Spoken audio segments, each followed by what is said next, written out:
मुहिब वतन कमांडोज की एक सनसनीखेज दास्तान जो दिफाई वतन के साथ साथ वादी कश्मीर को भारतीय दरिंदगी से बचाने के लिए पिछली 7 दहाइयों से मुसलसल दुश्मन के सीने पर मोंग दल रहे हैं। कहानी की तरफ बढ़ने से पहले आपसे गुजारिश है कि चैनल को सब्सक्राइब कीजिए और वीडियो को लाइक कीजिए। आइए कहानी की तरफ चलते हैं। अगर रूस भारत को आबदोज भी दे रहा है तो कितनी आबदोजें दे रहा है ताकि उसके मुकाबले के लिए अपने आप को तैयार किया जा सके। सारा दिन अपने जासूस राम प्रसाद ने इमरान से मतलब की कोई बात ना की। दोपहर का खाना भी इमरान ने काउंटर पर बैठे बैठे ही खाया। दोपहर के बाद राम प्रसाद ये कहकर बाहर चले गए कि एक पार्टी कोई फंक्शन कर रही है जहां हमें चाय पेस्ट्री सप्लाई करने का कॉन्ट्रैक्ट मिल रहा है। मैं उनसे बात करने जा रहा हूँ। दोपहर के गए वो शाम को वापस आए।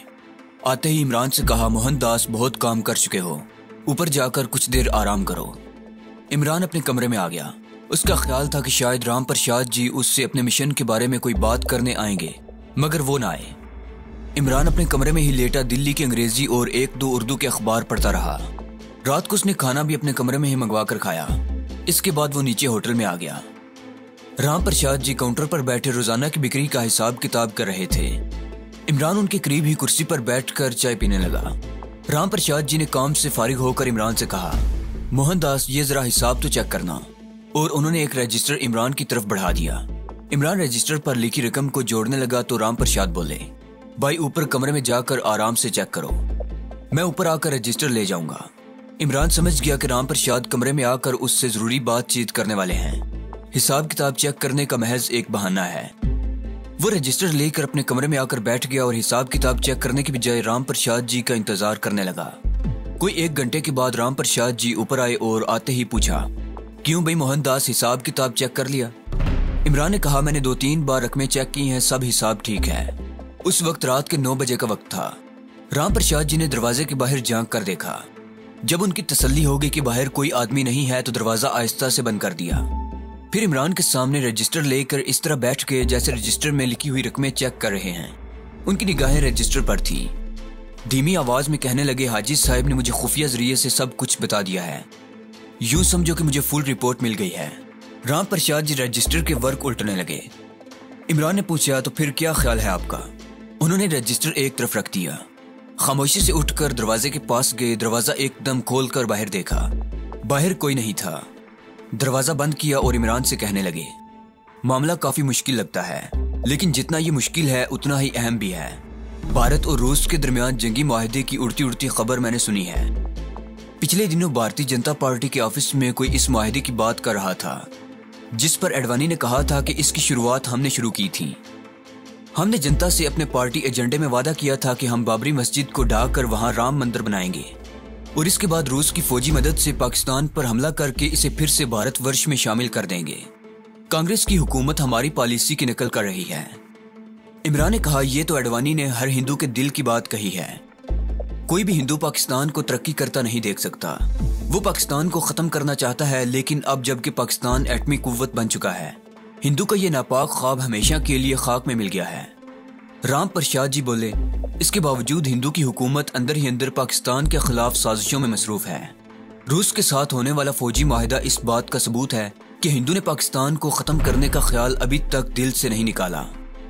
अल्लाह ही जाने भारत इस माहदे के जरिए रूस से किस किस्म की फौजी इमदाद ले रहा है। अगर इस इमदाद में हाइड्रोजन बम का फार्मूला भी हुआ तो वो बड़ी तेजी से हाइड्रोजन बम बनाकर पाकिस्तान को दबाने की कोशिश कर सकता है। इमरान ने कहा, मेरा तो ख्याल है गुल खान जी, पाकिस्तान एटमी टेक्नोलॉजी के मैदान में भारत से बहुत आगे है। ये मेरा नहीं बल्कि मगरबी तबसरा निगारों का भी ख्याल है। भाई कुछ भी हो, राम प्रसाद जी बोले, तुम हिंदू पर एतबार नहीं कर सकते। हर हिंदू को इस बात की गुड़ती दी जाती है कि पाकिस्तान उसके जिस्म को काट कर बनाया गया है। इसीलिए मैं समझता हूँ कि रूस भारत मुआहदे के मुज़म्मरात की फुल रिपोर्ट हासिल करके पाकिस्तान को भेजनी बहुत जरूरी है। ये पाकिस्तान की हमारे वतन पाक की बका का मामला है। इमरान बोला, फिर आपके ख्याल में हमें क्या करना चाहिए? जाहिर है ताजमहल होटल में मुआहदे के लिए रूसी वफद के आने से 1 हफ्ता पहले ही सिक्योरिटी सख्त कर दी जाएगी और सफेद कपड़ों में और खुदा जाने किस किस बेस में इंटेलिजेंस वाले जगह जगह तैनात कर दिए जाएंगे। उस वक्त हमारे लिए ताजमहल होटल में दाखिल होना मुश्किल हो जाएगा। इसीलिए मैंने सोचा है कि हमें कोई ऐसा मंसूबा बनाना चाहिए जिस पर अभी से होटल में दाखिल होकर अमल करना शुरू कर दिया जाए। राम प्रसाद ने कहा, मैं खुद इसी लाइन पर सोच रहा हूँ। ऐसा करो, तुम मुझे एक दिन यानी कल के दिन की मोहलत दे दो। परसों इसी वक्त मैं तुम्हारे कमरे में आऊंगा। इस दौरान मैं बम्बई में अपने एक बड़े अहम आदमी से बात करता हूँ। उससे मशवरा करना बहुत ज़रूरी है। इमरान ने पूछा, क्या ये आदमी बम्बई में इतना असर और सूख रखता है कि इस सिलसिले में हमारी मदद कर सके?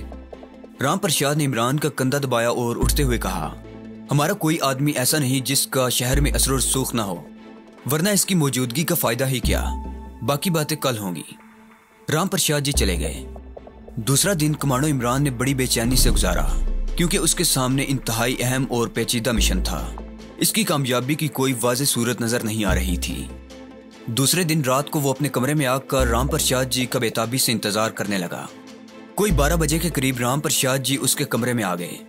खामोशी से दरवाजा बंद करके इमरान के सामने कुर्सी पर बैठ के कहने लगे, बात यह है कि मैं कल भी इसी सिलसिले में एक जगह गया था, मगर जिस आदमी से मिलना जरूरी था उससे राब्ता नहीं हो सका था। आज उससे राब्ता हो गया है और उससे सारी बात हो गई है।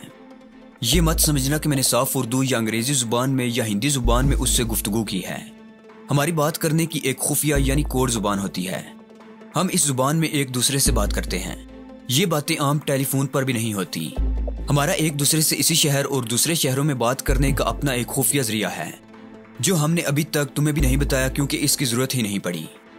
राम प्रसाद जी ने कंबल के अंदर हाथ डालकर वास्कट में से एक पासपोर्ट साइज की ब्लैक एंड व्हाइट फोटो निकालकर इमरान के सामने रख दी और बोले, इस आदमी की शक्ल अपने जहन में बिठा लो और ये तस्वीर भी अपने पास ही रखो। इमरान ने फोटो देखी। ये एक दरमियानी उम्र के आदमी की फोटो थी, जिसने कांग्रेसी खद्दर की टोपी पहन रखी थी। गले में खद्दर का कुर्ता था। टोपी के किनारों पर कुछ कुछ सफेद बाल झलक रहे थे। नक्श आम किस्म के थे, मगर आंखों में एक खास चमक और जहानत नजर आ रही थी। राम प्रसाद जी कहने लगे, ये अपने स्टार सेठ की फोटो है। कांग्रेस की मुतनग्गा हल्के की वर्किंग कमेटी का मेंबर भी है। कांग्रेस पार्टी का जबरदस्त वर्कर है। कांग्रेस की मुख्तलिफ शाखों को हर साल हजारों रुपए का चंदा देता है। बम्बई में इसका पार्टी डेकोरेशन का बहुत कारोबार है। बम्बई में कांग्रेस पार्टी के जितने जलसे होते हैं, इनका सारा इंतजाम स्टार सेठ ही करता है और कांग्रेस से एक पैसे का बिल भी नहीं लेता। सारे अखराजात खुद उठाता है। इस वजह से ये कांग्रेस की सेंट्रल कमेटी और इसके लीडरों में बेहद जाना पहचाना जाता है। इसका बम्बई के इलाके मुतनंगा में कॉलेज रोड पर बहुत बड़ा ऑफिस है। 1-2 बार सोनिया गांधी भी इसके दफ्तर में आ चुकी है। स्टार सेठ बम्बई में सोसाइटी, खास तौर पर फिल्मी हलकों में अपने खुले खर्च और पार्टियों की वजह से बड़ा मकबूल है। बड़े बड़े होटलों में गैर मुल्कियों की पार्टियों के ठेके भी इसे ही मिलते हैं, क्योंकि इसका पार्टी डेकोरेशन का इंतजाम सबसे आला और जदीद लाइटों पर होता है। ये सारा ड्रामा स्टार सेठ ने इसीलिए रचाया हुआ है कि वो हिंदू हुकूमत के पाकिस्तान के खिलाफ अज़ाइम और इरादों का सुराग लगा सके और फिर ये रिपोर्ट पाकिस्तान से मुताल्लिक इदारों तक पहुंचा सके। राम प्रसाद जी ने ताकीद करते हुए इमरान से कहा, इस तस्वीर को संभाल कर रखना और स्टार सेठ से मिलने के बाद इसे फाड़ कर फेंक देना। इमरान ने एक बार फिर तस्दीक की खातिर पूछा कि क्या स्टार सेठ को इनके मिशन के बारे में आगाह कर दिया गया है। इसके जवाब में राम प्रसाद बोला, तुम एक सवाल बार बार पूछकर अपना और दूसरे का वक्त जाया क्यों करते हो? मैंने तुम्हें बता दिया है कि स्टार सेठ को तुम्हारे मिशन के बारे में पूरी तफसीलात से आगाह कर दिया गया है। अब तुम और जबरान दोनों बम्बई जाकर स्टार सेठ से दिल्ली की कांग्रेसी शाख के वर्कर्स की हैसियत से मिलोगे। इसके बाद तुम्हें क्या करना होगा ये तुम्हें स्टार सेठ बता देंगे। मैं यहाँ यही बताऊंगा कि मोहनदास की मासी की हालत खराब हो गई है। उसे अचानक अमृतसर जाना पड़ गया है। जब तुम वापस आओगे तो यही कहोगे कि तुम्हारी मासी सख्ते की हालत में है और कोई पता नहीं कब सूर गबाश हो जाए। सुबह सूरज निकलने से पहले तुम यहाँ से सीधे हाजी साहिब के होटल में पहुंचोगे, जो तुम्हारे और जबरान के बम्बई जाने का इंतजाम करेंगे। बात खत्म करने के बाद राम प्रसाद उठकर चले गए। इमरान कुछ देर तक चारपाई पर बैठा बम्बई वाले स्टार सेठ की पासपोर्ट साइज की फोटो को गौर से देखता रहा। फिर उसे अपने कुर्ते की अंदर वाली जेब में रख कर सो गया। उसने सुबह 4 बजे का अलार्म लगाया था। ठीक 4 बजे क्लॉक के अलार्म ने उसे जगा दिया। उसने जल्दी जल्दी गर्म पानी से मुंह हाथ धोया, कमरे से निकला और बाजार में आकर पैदल ही हाजी साहिब के होटल की तरफ चल पड़ा। सर्दियों की सुबह को बाजार तकरीबन सुनसान पड़े थे। अभी अंधेरा था। सर्दियों में रात के 4 बजे तक अंधेरा होता है। एक जगह से उसे टैक्सी मिल गई। वो टैक्सी लेकर हाजी साहिब के होटल आ गया। होटल बंद था। चौकीदार होटल के दरवाजे पर मुंह सर लपेटे बैठा जाग रहा था। हाजी साहिब ने उसे बता दिया था कि इमरान बरेली से सुबह 4 बजे की गाड़ी से आ रहा है। चौकीदार ने दरवाजा खोल दिया। इमरान ऊपर अपने खास कमरे में आकर बिस्तर पर लेट गया। दिन निकलते ही हाजी साहिब भी आ गए। इमरान को देखकर बोले, तुम्हारे फ्रंटियर मेल की दिल्ली से बम्बई तक के 2 टिकट मैंने मंगवा रखे हैं। एक तुम्हारा और दूसरा टिकट जबरान का है। जबरान तुम्हें स्टेशन पर ही मिलेगा। फ्रंटियर मेल अमृतसर से चलकर ठीक 7:15 बजे दिल्ली पहुंचती है। तुम 6:30 बजे तक स्टेशन पर पहुंच जाना। बम्बई पहुंचने के बाद तुम बम्बई के इलाके मुतनंगा में कॉलेज रोड पर स्टार सेठ पार्टी डेकोरेटर्स एंड कॉन्ट्रैक्टर्स के ऑफिस जाओगे। स्टार सेठ को तुम्हारे बारे में सब कुछ बता दिया गया है। मैं जा रहा हूं, तुम यहां से ठीक 6 बजे टैक्सी पकड़कर स्टेशन रवाना हो जाना। लिफाफा इमरान के हवाले करके हाजिज साहब वापस चले गए। उनके जाने के बाद इमरान ने लिफाफा खोला। इसमें 500 रुपए के करेंसी नोट थे। इमरान ने लिफाफा बास्केट की जेब में रख लिया और सुबह के 6 बजने का इंतजार करने लगा। पूरे 6 बजे इमरान स्टेशन की तरफ रवाना हो गया। टिकट उसके पास था। वो प्लेटफॉर्म पर एक कोने में होकर बेंच पर बैठ गया। उसकी निगाहें प्लेटफॉर्म पर कमांडो जिब्रान को तलाश कर रही थी। आखिर वो उसे नजर आ गया। उसने इमरान को दूर ही से देख लिया था। वो खामोशी से उसके पास आकर बैठ गया। दोनों इस तरह बैठे थे कि अगर कोई देखे तो यही समझे कि दोनों अजनबी मुसाफिर हैं और एक दूसरे से वाकिफ नहीं हैं। उनके करीब एक बूढ़े सरदार जी बैठे अखबार पढ़ रहे थे, मगर वो बेंच के दूसरे कोने पर बैठे थे। कमांडो इमरान ने बड़ी धीमी आवाज में जिब्रान की तरफ देखे बगैर कहा, तुम अलग डब्बे में बैठोगे, हमारी मुलाकात बम्बई स्टेशन पर होगी। ये कहकर कमांडो इमरान उठकर किताबों और रसालों के स्टॉल पर चला गया। वैसे तो वो एक रसाले को देख रहा था, मगर हकीकत में वो स्टॉल पर सामने लगे आईने में से अपने अकब में देख रहा था। इन दोनों को इंटेलिजेंस वालों से चौकन्ना होकर रहना पड़ता था। उस वक्त तक उनके पीछे कोई नहीं लगा था। इसकी वजह यह भी थी कि दोनों हिंदुआना लिबास में थे और पेशानी पर तिलक भी लगा हुआ था। जिब्रान के सर पर गांधी कैप भी थी। गाड़ी 1 घंटा लेट थी और 7:15 बजे की बजाय 8:15 बजे के करीब दिल्ली स्टेशन में दाखिल हुई। फ्रंटियर मेल का नाम अभी तक फ्रंटियर मेल ही था। बाकी तकरीबन तमाम गाड़ियों के नाम तब्दील कर दिए गए थे। कोई जनता एक्सप्रेस थी, कोई पूजा एक्सप्रेस और किसी का नाम राजधानी एक्सप्रेस रख दिया गया था। जिब्रान और इमरान अलग अलग डब्बों में सवार हो गए, लेकिन उन्होंने एक दूसरे के डब्बों को देख लिया था। दिल्ली बहुत बड़ा जंक्शन था, बड़ा स्टेशन था। ट्रेन तकरीबन निस्फ घंटा ठहरी थी। इसके बाद बम्बई की जानिब रवाना हो गई। ये काफी लंबा सफर था। रास्ते में भारत के बड़े बड़े शहर आते थे। सारा दिन और सारी रात ट्रेन का सफर जारी रहा। दूसरे दिन दोपहर के बाद ट्रेन बम्बई सेंट्रल के स्टेशन पर आकर रुक गई। जिब्रान और कमांडो इमरान एक दूसरे से अलग अलग उतरे और स्टेशन से बाहर आ गए। स्टेशन के बाहर आने के बाद दोनों एक दूसरे के साथ हो गए। अगरचे बम्बई के इलाके मुतनंगा के लिए लोकल ट्रेनें भी चलती थीं, मगर उन्होंने लोकल ट्रेन की भीड़ भाड़ में सफर करने से गुरेज किया और एक टैक्सी ले ली। मुतनंगा बम्बई सेंट्रल के स्टेशन से काफी फासले पर है। उन्हें काफी वक्त लग गया। कॉलेज रोड मुतनंगा रेलवे स्टेशन की दूसरी जानिब है। ये इस एतबार से भी मशहूर सड़क है कि राज कपूर फैमिली की पुरानी कोठी इसी सड़क पर थी और उधम प्रकाश वगैरह भी इसी सड़क पर रहते थे। शुरू में इस सड़क पर सिर्फ बंगले और कोठियां ही थी। अब यहाँ शॉपिंग प्लाजा और कारोबारी दफातर भी कायम हो गए हैं। जिब्रान कहने लगा, स्टार सेठ पार्टी डेकोरेटर्स एंड कॉन्ट्रैक्टर्स का बोर्ड यहीं कहीं होना चाहिए। उन्होंने टैक्सी छोड़ दी थी और कॉलेज रोड पर पैदल चले जा रहे थे। आखिर एक बिजनेस कम्प्लेक्स की पहली मंजिल पर उन्हें ये बोर्ड नजर आ गया। वो दफ्तर में दाखिल हो गए। काफी बड़ा दफ्तर था। रिसेप्शन पर बैठी लड़की ने उनसे पूछा कि उन्हें किससे मिलना है। इमरान ने कहा, हमें सेठ साहिब से मिलना है। क्या वो ऑफिस में ही हैं? लड़की ने इंटरकॉम फोन का नंबर घुमाते हुए पूछा, आपका नाम? इमरान ने कहा, अब्दुल गफ्फार, मैं दिल्ली से आया हूँ। स्टार सेठ को इमरान और जिब्रान के आने की इत्तला मिल चुकी थी और उसे यह भी बता दिया गया था कि वो अब्दुल गफ्फार के फर्जी नाम से मिलेंगे। लड़की ने इंटरकॉम पर स्टार सेठ से कहा कि दिल्ली से मिस्टर अब्दुल गफ्फार आए हैं। इसके बाद लड़की ने इमरान से कहा, तशरीफ ले चलें, सामने वाला कमरा सेठ साहिब का है। स्टार सेठ की फोटो इमरान और जिब्रान दोनों ने अच्छी तरह से देख रखी थी। उन्हें सेठ को पहचानने में देर न लगी। स्टार सेठ को भी इमरान और जिब्रान दोनों की तस्वीरें बजरिया रजिस्ट्री डाक मिल चुकी थी। उसने भी दोनों को पहचान लिया।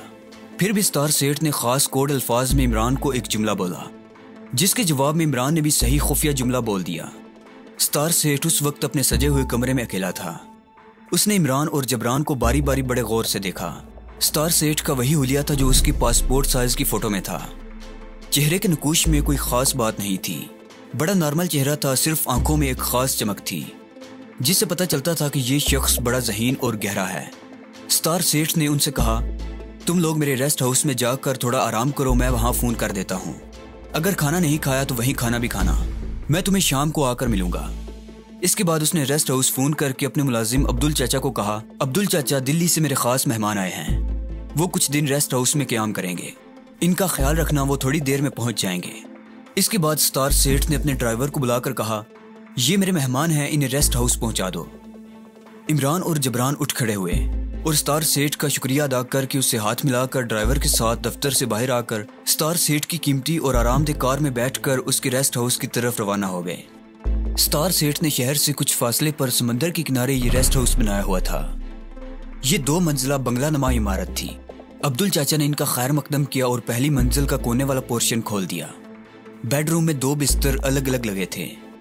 ड्राइंग रूम की आराइश बड़ी पुरकशिश थी। टीवी वगैरह मौजूद था। समंदर की तरफ से बड़ी खुशगवार हवा आ रही थी। अब्दुल चाचा ने पूछा, साहिब खाना लगा दूं? हाँ लगा दो। खाना भी बड़ा पुरलुत्फ था। बहरहाल खाना वगैरह खाकर इमरान और जिब्रान बाहर बरामदे में आराम कुर्सियों पर बैठकर बातें करने लगे। जिब्रान बोला, हमें सबसे पहले ताजमहल होटल का जायजा लेना चाहिए और किसी तरीके से ये पता करना चाहिए कि रूसी वफद किस विंग में आकर ठहरेगा। इमरान ने कहा, यह शायद होटल की इंतजामिया को अभी खुद भी मालूम नहीं होगा और अगर मालूम भी होगा तो वो नहीं बताएंगे। इंटेलिजेंस वालों ने उन्हें मना कर रखा होगा। इससे खामखा हम इंटेलिजेंस की निगाहों में आ जाएंगे। ठीक है, हम नहीं पूछते, लेकिन हमारा अपने तौर पर वहां जाकर होटल का जायजा लेना बहुत जरूरी है। इमरान बोला, इस सिलसिले में स्टार सेठ से मशवरा जरूरी है। हो सकता है उसके जहन में कोई दूसरा मंसूबा हो। उसे हमारे मिशन के बारे में सब कुछ बता दिया गया है। बम्बई का मौसम खुशगवार था, दिल्ली वाली सर्दी नहीं थी। देर तक दोनों कमांडो दोस्त बरामदे में बैठे अपने मिशन के नशेबो फराज पर गुफ्तगू करते रहे। शाम के वक्त दोनों उठकर ड्राइंग रूम में आकर बैठ गए। कुछ देर बाद स्टार सेठ भी आ गया। उसने अब्दुल को चाय लाने के लिए कहा। कुछ देर वो इमरान और जिब्रान के साथ बम्बई के मौसम वगैरह के बारे में बातें करता रहा। अब्दुल चाय रख कर चला गया तो स्टार सेठ ने कहा, इतनी इतला यहाँ मुझे भी अपने ज़राए से मिल चुकी है कि अगले माह के पहले हफ्ते में रूस का एक तिजारती वफद आ रहा है और बज़ाहिर ये तिजारती वफद है, लेकिन मुआहदा करने के लिए आया है। ये भी मालूम हुआ है कि वफद ताजमहल होटल में ठहरेगा। अभी इस वफद की आमद में पूरे 10 दिन रहते हैं। तुम्हारे जहन में अगर कोई मंसूबा है तो मुझे बताओ, ताकि मुझे अंदाजा हो सके कि इस सिलसिले में क्या कर सकता हूँ। कमांडर इमरान ने कहा, अभी तक हमने कोई मंसूबा नहीं बनाया। इसके लिए सबसे पहले हमें ताजमहल होटल जहाँ ये वफद ठहरेगा और जहाँ मुआहदे पर दोनों मुल्कों के दरमियान दस्तखत किए जाएंगे, इसका इल्म बड़ा जरूरी है। इसके बाद ही किसी मंसूबे पर गौर किया जा सकता है। स्टार सेठ ने चाय का घूंट भरने के बाद सिगरेट सुलगाया और बोला, इसकी तुम फिक्र ना करो, ये मैं अपने खुफिया ज़राए से मालूम कर लूंगा, लेकिन सवाल ये है कि फौजी पैकेट की नकल तुम लोग कैसे हासिल कर सकोगे।